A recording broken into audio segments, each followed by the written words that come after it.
I'm Sarah Bennett, 32 years old. 5 years back, 3 days before Thanksgiving, my mother phoned me and spoke 7 words that destroyed everything I believed about family. Stay away this year. Jessica needs peace. No context, no apology, just a slammed door after 27 years of struggling to fit in. That Thanksgiving, I ate alone at a Boston restaurant, watching joyful families while tears threatened to spill over my cold turkey plate. I never imagined the strangers nearby would become the family I'd always wanted. I couldn't have guessed that 5 years on, they'd stand at my wedding as my official parents while my birth parents watched from outside, understanding they'd been replaced in every meaningful way. Let me bring you back to that life-changing call. I remember precisely where I stood when my phone rang, November 21st, 3 days until Thanksgiving. I was in my small Boston studio, half-packed bags scattered around, a pumpkin candle burning for holiday atmosphere. My plane ticket home to Connecticut was already purchased, non-refundable, naturally. Mom's name appeared on my screen. I answered, smiling. "Hey, Mom." "Sarah." Her voice came flat, icy. "I need to say something." My stomach clenched. That tone never brought good news. "What's wrong?" "Is Dad all right?" "Your father's fine." A pause followed. "Listen, don't come home this year." I actually laughed, thinking she was kidding. "What do you mean?" "Jessica needs calm. She's expecting again, and stress isn't good for her." I gripped my phone harder. "Stress? What stress?" "I haven't even spoken to Jessica in months." "Exactly." Mom's voice turned harder. "Let's keep it that way. You know how you are." "How I am." My voice broke. "Mom, I simply asked her last year why she didn't invite me to her baby shower." "That's asking a question." "See, that's precisely what I mean. You sent her everything on yourself." I stood frozen, watching snow drift past my window. 27 years old, and my mother was banning me from Thanksgiving because I'd once questioned being excluded. "Mom, I already purchased my ticket." "Then return it." Her tone allowed no discussion. "Jessica's pregnant. She needs peace. Understand." The line went dead. I understood completely. I'd always been the expendable one. My 16th birthday party canceled because Jessica failed a test and needed comfort. My college graduation, they arrived 2 hours late for Jessica's prenatal appointment. I learned early that objecting made things worse. I became smaller, quieter. I believed if I was accommodating enough, perhaps then I'd finally earn their love. I called my father. Maybe some part believed he'd defend me. Just once. "Hey, kiddo." His voice sounded wary. He already knew. "Dad, did Mom tell you?" A long silence. "She mentioned it." "And you're fine with this?" Another pause. "You know your mother, Sarah. She's just maintaining harmony by excluding me. I think you should listen to your mother this year." Something inside me went still. "Okay, Dad." I hung up. He didn't call back. He chose silence over me. But as darkness settled, something else settled too, a quiet resolution. If they wouldn't welcome me, I'd create my own Thanksgiving. Thanksgiving arrived gray and cold. I woke to sounds of my neighbor's family gathering overhead. My phone stayed silent all morning. Around noon, I opened Instagram. Jessica had posted a photo, the entire family around the dining table. Mom, Dad, Jessica, her husband Tom, their 2-year-old. Everyone smiling. The caption read, "So grateful for my family. These are the people who matter most." I counted the place settings. 5 chairs. There wasn't even an empty spot where I should have been. They'd erased me as if I never existed. But something in me resisted. No, I wouldn't sit here letting them win. I grabbed my coat. If I was eating Thanksgiving dinner alone, I'd do it somewhere with real food, with light, with life. Harborview Grill was one of those classic Boston establishments, dark wood, brass fixtures, cloth napkins, and candles on every table. One of the few city restaurants open on Thanksgiving. The hostess looked at me with thinly veiled pity. "Just one tonight?" She led me to a tiny corner table, wedged between the kitchen door and a large family occupying 3 pushed-together tables. The family beside me was celebrating enthusiastically, an older couple, probably late 60s, a middle-aged couple with 2 kids, and a younger man around 30 who kept everyone laughing. 3 generations. I watched from the corner of my eye and felt something crack inside my chest. This is what family should look like. My turkey arrived, golden skin, cranberry sauce, perfect mashed potatoes. I couldn't taste any of it. I sat pushing food around my plate, trying not to think about my own family gathered without me, and suddenly understood something I'd been avoiding for 27 years. I had spent 27 years trying to earn a place at their table, bending myself into smaller shapes, swallowing my pain, apologizing for having feelings. And what had it gotten me? A corner table, a solitary meal, an Instagram photo with no empty chair. The tears came before I could stop them. I pressed my napkin to my eyes, trying to disappear like I always did. "Honey?" I froze. A woman's voice, warm, concerned. I looked up. The older woman from the nearby family stood beside my table. Silver hair, kind eyes. "I'm fine," I said automatically. "Just allergies." The woman raised one eyebrow. "Allergies don't usually make people cry into their napkin on Thanksgiving." "I'm Catherine." "Sarah." "Well, Sarah." She glanced back at her family. "Nobody should eat alone on this day. Why don't you join us?" "Oh, no. I couldn't. You're not intruding." "I'm inviting." She smiled. "There's a difference. My husband tells terrible jokes, and my son Derek keeps trying to start political debates. You might as well suffer with us." From the table, the older man waved. "She won't take no for an answer. Trust me." The younger son grinned. "He's not wrong." I looked at my cold turkey, then at Catherine's warm eyes and her family that somehow had room for a stranger. "Okay," I heard myself say. "If you're sure."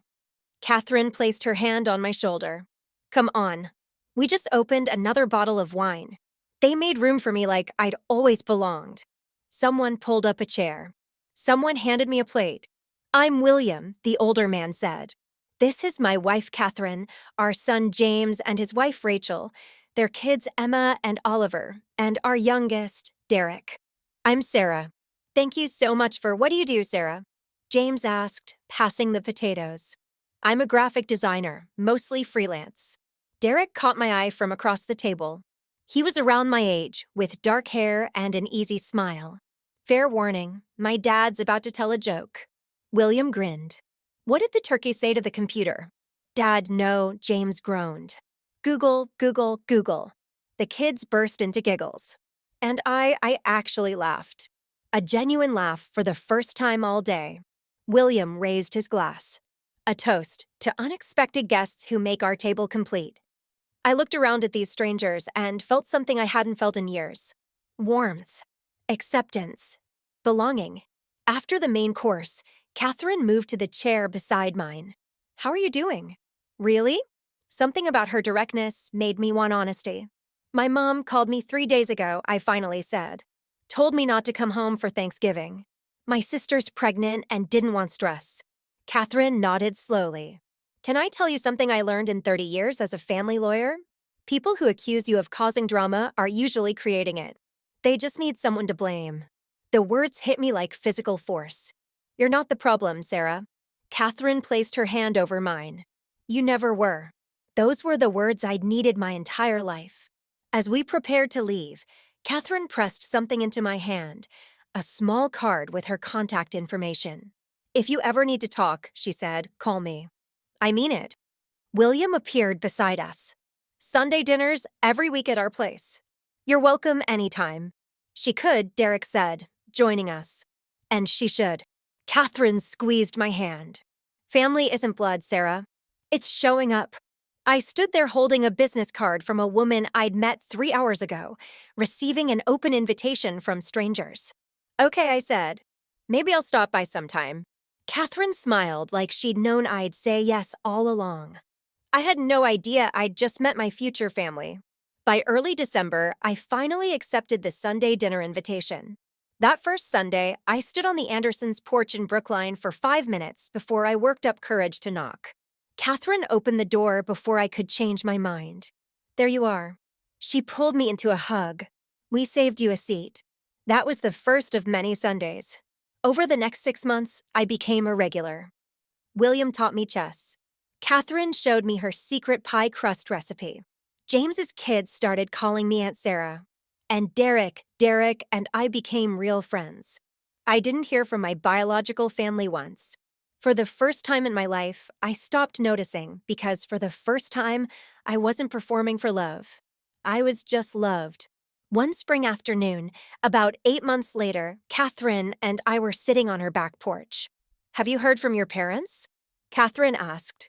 "No, and I haven't reached out either." She nodded. "Do you want to?" Sometimes I'll think about calling and trying to explain. But then I remember there's nothing to explain. She knows what she did. That's hard to accept. I keep waiting to feel guilty. Everyone says you should forgive family no matter what. I've never believed that, Catherine said. The law recognizes what the heart already knows, that family can be created, not just inherited. There are ways to make those bonds official if someone wants to. Her words stayed with me. 2 years after that first Thanksgiving, Derek and I weren't just friends anymore. He asked me to dinner at Harborview Grill, the same restaurant where we'd met. "This feels circular," I said. "That's the point." Derek was nervous. "I wanted to bring you back to where it all started." He reached across the table and took my hand. "Sarah, I want to spend the rest of my life choosing you every single day." My heart stopped. "I know your family hurt you. I know you're scared." His eyes were steady. "But I'm not going anywhere." He pulled out a small velvet box. "Sarah Bennett, will you marry me?" "Yes," I whispered. "Yes." The restaurant erupted in applause. In the corner booth, William and Catherine, champagne already poured, beaming like they'd known all along. I was going to officially become an Anderson. The wedding planning began. But one question kept me up at night. The wedding invitations would need a line for parents of the bride. Robert and Linda Bennett. They hadn't spoken to me in over 2 years. I was pacing when Catherine found me. "What's troubling you?" I told her about the invitation. "Adult adoption," Catherine said gently. "It's a legal process where a consenting adult is formally adopted. It creates a legal parent-child relationship, new birth certificate, new legal next of kin, everything." My heart was pounding.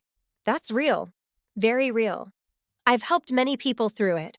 "Catherine," my voice cracked, "would you and William consider?" She pulled me into her arms before I could finish. "We've considered you our daughter since the first Thanksgiving. We were just waiting for you to be ready." Several months later, when the judge signed the final order, I legally became Sarah Anderson. New birth certificate, new legal parents, new family on paper and in my heart. The wedding was set for June. We sent invitations with the line, "Parents of the bride, William and Catherine Anderson." 3 months before the wedding, my phone buzzed with a text from Jessica, the first in nearly 3 years. "Did you know Sarah is getting married?" I stared at the screen. Then I blocked the number. A week later, my mother called 5 times in one day. I let every call go to voicemail. Finally, a text, "Why didn't you tell us?" "We're your family." I read it twice, then deleted it. She showed up at my apartment on a Tuesday afternoon. "Sarah." My mother stood in my hallway, looking older, grayer. "Mom, what are you doing here?" "What am I doing here?" She pushed past me. "Getting married without telling your own mother? We haven't spoken in 3 years. And whose fault is that?" I closed the door slowly. "Yours. You told me not to come home. That was one Thanksgiving. You can't still be upset." "I'm not upset. I've moved on." Linda's eyes swept my living room, landing on photos, me and Derek at a beach, me and Catherine making pie, the whole Anderson family at Christmas with me in the center. "Who are these people?" "My family." Her face contorted. "I am your family." "You were." I met her gaze evenly. "You chose not to be." "I want an invitation to the wedding." "No." Her jaw dropped. "Excuse me." "You heard me." I walked to the door and opened it. "You don't get to erase me and then demand a seat at my table." The wedding day dawned golden and perfect. June in Napa Valley, a vineyard ceremony with a stone barn reception. In the bridal suite, I stood before a mirror while Catherine adjusted my veil. "You look beautiful," she said softly. On the vanity sat the wedding program. Parents of the bride, William and Catherine Anderson. The family who chose her. Catherine put her hands on my shoulders. Whatever happens today, you have a family who chose you. We will always choose you. I hugged her tight. I love you, Mom. It was the first time I'd called her that. Catherine's eyes glistened. I love you too, sweetheart. My daughter. The ceremony was everything I'd dreamed of. Derek waiting at the altar. William walking me toward him, steady and proud. Vows that made half the guests cry. The reception was in full swing when security found me. Mrs. Anderson, there are 2 people at the entrance claiming to be your parents. I'd expected this. Derek appeared beside me. What's going on? My biological parents are here. I'll handle it. No, this is my moment. I'll handle it. I considered my options, then decided let them see what they lost. Let them in, I told security, but put them in the back. The MC stepped up to the microphone. Before we continue, I'd like to introduce some very special people. Please join me in welcoming the parents of the bride, William and Catherine Anderson. The room erupted in applause. William and Catherine stood, beaming. And across the room, my mother's face went white. Linda grabbed Robert's arm. What did he just say? Around them, guests clapped and smiled, unaware the older couple in the back had any connection to the bride. To everyone else, William and Catherine Anderson were simply my parents. Linda realized what those words meant. She had been replaced completely, officially, legally. Linda pushed through the crowd, reaching me as applause died down. Her face flushed, eyes wild. What is going on? Who are those people? I kept my voice calm. My legal parents. I was adopted 2 years ago. You what? You can't just replace us. I didn't replace you. You abandoned me first. You told me not to come home. You chose Jessica. Every time. For 27 years. Guests nearest us noticed. Conversations died. That's not fair, Linda started. Fair. I felt Derek move to my side. I spent 27 years trying to earn a place in your family. You know what I got? An Instagram photo with no empty chair. 3 years of silence. I'm still your mother. Not legally. I held up my left hand, rings glinting. Not emotionally. Not anymore. This is humiliating, she hissed. Then leave. You showed up uninvited. You don't get to be the victim. Then my father spoke up for the first time in my life. Sarah. His voice was broken. I'm sorry. I turned to look at him. Robert Bennett had aged terribly. His eyes were wet with tears. I'd never seen him cry. I'm sorry, he said again. I should have done better. I know, Dad. I was a coward. I knew how your mother treated you, and I just stood there. You were my little girl, and I let them make you feel like you didn't matter. The words I'd waited decades to hear, and they came too late. I know you're sorry, Dad. But sorry doesn't undo the years. Sorry doesn't give me back my childhood. I know it doesn't. Catherine appeared at my shoulder, placing her hand on my arm, a quiet reminder I wasn't alone. Linda stared at Catherine with hostility. You stole my daughter. Catherine's expression didn't change.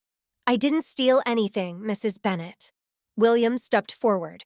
I think it's time for you folks to leave. Who are you two? I'm her father.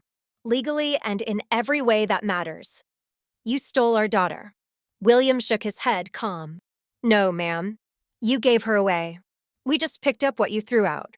5 years ago, this young woman was sitting alone in a restaurant on Thanksgiving because her family told her she wasn't welcome. We invited her to our table. We treated her like a human being. Do you know what she told us? She couldn't remember the last time she felt like she mattered. 27 years old, and she couldn't remember feeling wanted by her own family. Linda flinched. We didn't steal your daughter. We showed her what family looks like. The rest was her choice. He turned to the crowd. This is my daughter's wedding day, and I won't let anyone ruin it. He nodded to security.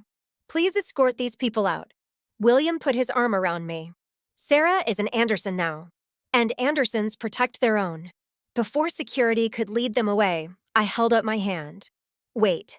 Everyone froze. I walked toward my biological parents, stopped an arm's length away. Mom. Dad. I need you to understand something. Linda's chin lifted. I don't hate you. I've made peace with who you are. You're not villains. You're just people who couldn't love me the way I needed. People who chose comfort over fairness. Robert was crying.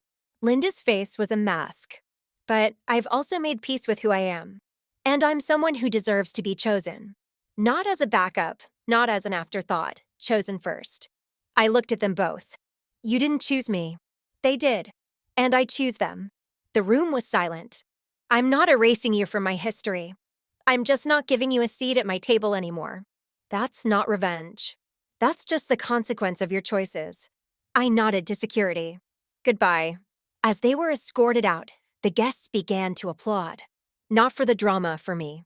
The rest of the wedding was everything I'd hoped for. We danced, we laughed, we celebrated. For those hours, I let myself just be happy. The next morning, texts flooded in from extended family with opinions. I deleted them without responding. But one text came from someone unexpected, my Aunt Patricia, my father's sister. Sarah, I heard what happened. I want you to know I'm proud of you. I always knew Linda and Jessica treated you wrong. You deserved better. You always did. My eyes burned. Thank you. That means more than you know. That evening, I blocked every Thatcher contact. Not out of anger, out of peace. Derek found me on the balcony. You okay? I looked out at the vineyard. Yeah, I really am. For the first time, I wasn't carrying the weight of people who didn't want to carry me. 2 weeks later, a letter arrived from Jessica. I almost threw it away but sat down and read it. Dear Sarah, I don't know if you'll read this. Mom told me what happened. She's devastated. Dad hasn't been the same. I know we haven't had the best relationship, but you have to understand they were trying to keep peace. You always made everything difficult. It was exhausting. Maybe when you have kids, you'll understand. We still love you, even if you've decided we're not good enough. Your sister, Jessica. I read it twice, then folded it and put it in a drawer. Derek came home. What's that? Letter from Jessica. What did she say? Nothing new. She still doesn't get it. Does that bother you? No. It's not my job to make her understand. A year after the wedding, life had settled beautifully. Derek and I bought a house in the Boston suburbs, 20 minutes from William and Catherine. I was hired as art director at a design agency. Derek was thriving at his firm. And I was pregnant. Catherine cried when we told her. William tried not to and failed. One Sunday, Catherine and I were setting up the nursery. Have you thought about names? Catherine asked. Emily. If it's a girl. Emily Grace Anderson. Catherine's eyes welled up. That's beautiful. The Anderson part is non-negotiable. I want her to have the name of the family that chose her mother. Catherine pulled me into a hug. When I saw you sitting alone in that restaurant, I had no idea we'd end up here. I just saw someone who needed kindness. You saved my life that night. No, sweetheart. You saved yourself. We just showed you it was possible. 5 years to the day after I sat alone in Harborview Grill, I sat at the head of a very different table. The Anderson house was beautiful chaos. Emily, now 6 months old, was being passed from lap to lap. James's kids were playing cards in the corner. William was sneaking extra pie. Catherine noticed. All right, everyone. Catherine clapped her hands. Before we eat, a toast. She looked at me. Sarah, would you do the honors? I stood, Emily in my arms, and looked around at the family I'd found. 5 years ago tonight, I was sitting alone in a restaurant, wondering if I'd ever belong anywhere. I thought I was unlovable, that there was something wrong with me. I paused, feeling Derek's hand on my knee. Then a stranger named Catherine Anderson came up to my table and said, no one should eat alone on this day. And everything changed.